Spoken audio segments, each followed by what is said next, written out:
Rolling Thunder, we love the wild turkey. Over the years, we've had the privilege of participating in a wide variety of events that support the wild turkey and support wild turkey research initiatives. Conservation is a big deal to us. It's a way of life, and if it's done well, it's something that's very rewarding and can be fun. Maybe the coolest of all those conservation initiatives that we've participated in is the Low Country Turkey Invitational. The Invitational is a really cool event every year that benefits the Low Country Game Bird Foundation, and it's the brainchild of Scott Rhodes. And every year he hosts the Invitational at his farm known as Oak Grove Plantation. And it's really fun. It's a very colorful group of people that get together and raise a whole bunch of money to support the wild turkey. So this is the 12th annual Low Country Turkey Invitational. This year started the Low Country Game Bird Foundation. All the proceeds that are raised for the Invitational funnel through the foundation.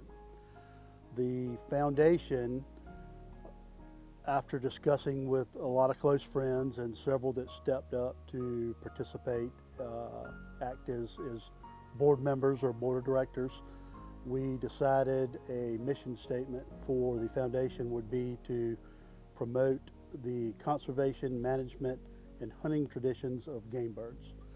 So with all the research going on today, we decided to talk with Dr. Michael Chamberlain. The funds that we raised that we're able to get to Mike Chamberlain are unrestricted funds as private donations. As such, he's able to retain and utilize 100% of the funds for his research.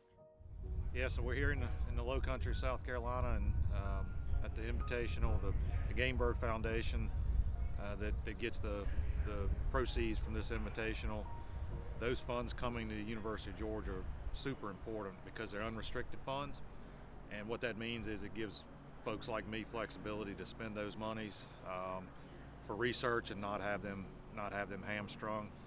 Really important piece of funding, and all of the funds from this particular event will be spent with ongoing research here in the state of South Carolina. You know, it was a great weekend of hunting. The youth part of this, the element that it brings with the kids, not only are they out hunting with their parents, their fathers, they're learning about conservation. We're all, when we go out, we're looking for that big turkey. And my daughter just last week passed up on a turkey waiting for the bigger bird. And they all see what we do, the people that hunt and save properties just for this event, and that's allowing these gobblers to breed these hens earlier in the season as well. So it has an effect that everybody doesn't really see at first in how this whole invitational functions.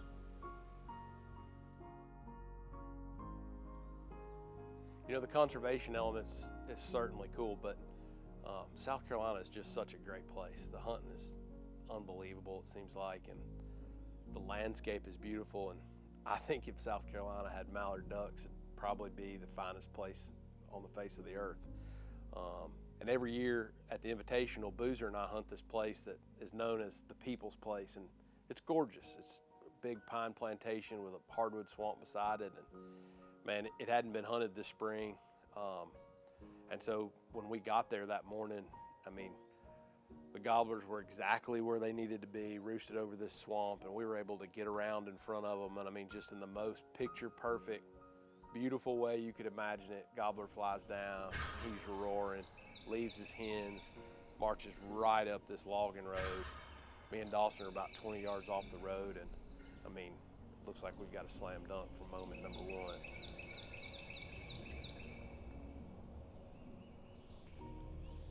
And the bird bumps the decoy, and at the moment that I'm about to shoot him, he just freaks out. He runs off, and Boozer proceeded to have what we refer to as a high-speed come apart. He looked at me and he said, "I'm really mad at you. That is a failure on your part." And he said, "I am very mad about it." On the left side, that was a failure on your part. Massive failure. It was a massive. Fortunately for me though, there was another turkey that was gobbling his brains out a couple, maybe 400 yards away. And so we kind of made a quick move, and I mean, within 5 minutes, we had a turkey killed. Austin said, "You missed." And I went, "Oh dear God." I just wanted to turn and walk away. Boys, we have a participant. He's hammered. And in the text message thread, I think we were the first ones to kill that morning and felt pretty good about it. But within just a few minutes, we had a text from Willie Gassert that they had killed. And then a few minutes after that, Scott killed. Scott's bird kind of slipped in quiet on them, but they were able to see him coming up a little logging road and get in position, and turned out pretty cool. You know, it happened fast, but it turned out really slick.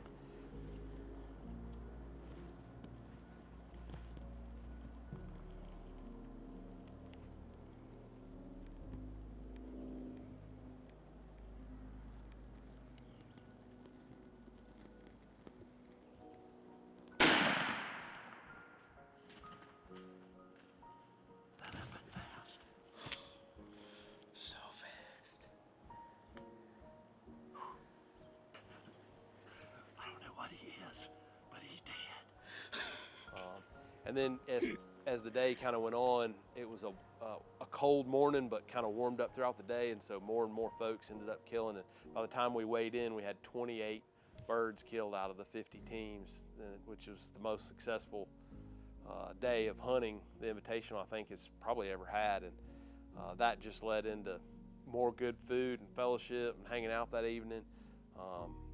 And Friday at the Invitational, man, it's such a great time. And maybe my favorite thing this year about the Invitational is that we included the kids. So not only did all the dads have great places to hunt lined up on Friday, on Saturday morning, we had a collection of just awesome kids whose dads are raising them in the outdoors, kids who've killed a lot of turkeys and a few kids who had not killed any turkeys at all. And so it was pretty exciting going to bed Friday night knowing that every kid that was there was going to have a really stellar opportunity the next morning to kill a good bird. I mean, as luck would have it, right off the rip, Tripp and I hunted with a buddy of ours about an hour away and had a bird just get super tight. Tripp had to make a small move to kill him, and he did. And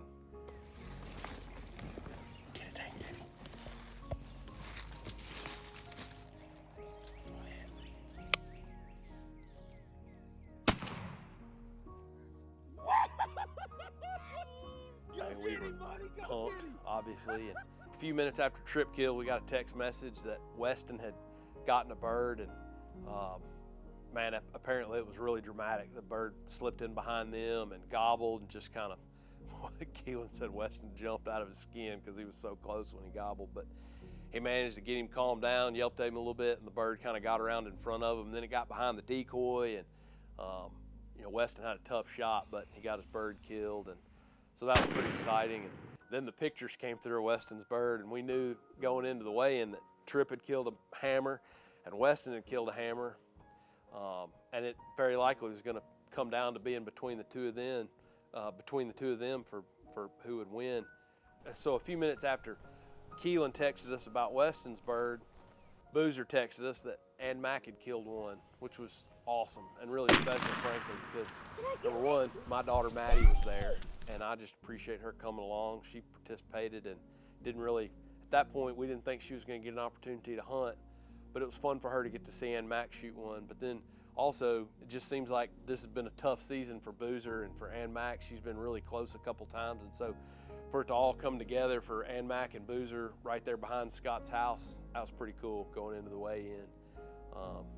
And we really didn't know what would happen. We knew that a bunch of the kids had killed birds, but we knew that Tripp's bird was really big, and we knew that Weston's bird was really big. And bless her heart, those two little boogers are already just super competitive with one another. And Keelan and I were talking offline.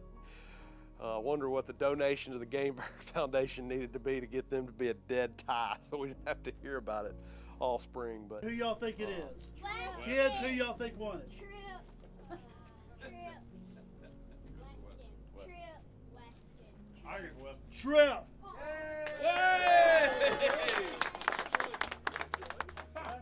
I guess the numbers don't lie. And Trip won by just right at 1 point in the scoring system.